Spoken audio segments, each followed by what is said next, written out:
Hello everyone. Want to keep certain apps private on your Samsung Galaxy A37 5G? Whether it's WhatsApp, Gallery, Messages, or your banking apps, adding a password lock is a simple way to protect your personal information. Here's how to do it.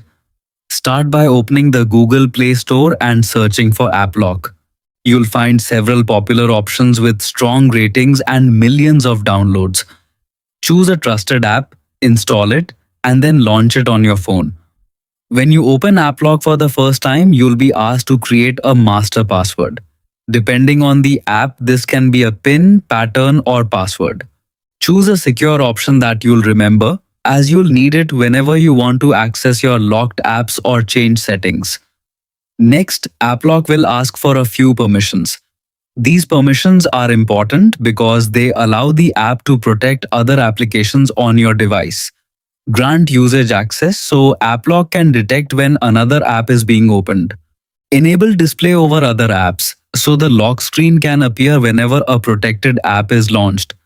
Some versions may also request accessibility access for enhanced security features.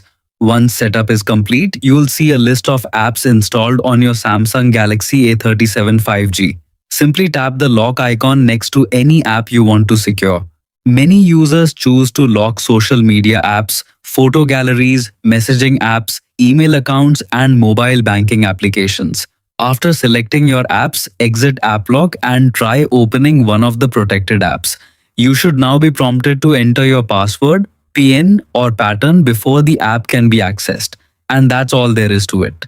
With AppLock configured, your favorite apps are now protected by an extra layer of security, helping keep your private information away from prying eyes. Thanks for watching, and don't forget to check out more Samsung Galaxy A37 5G tips and tutorials.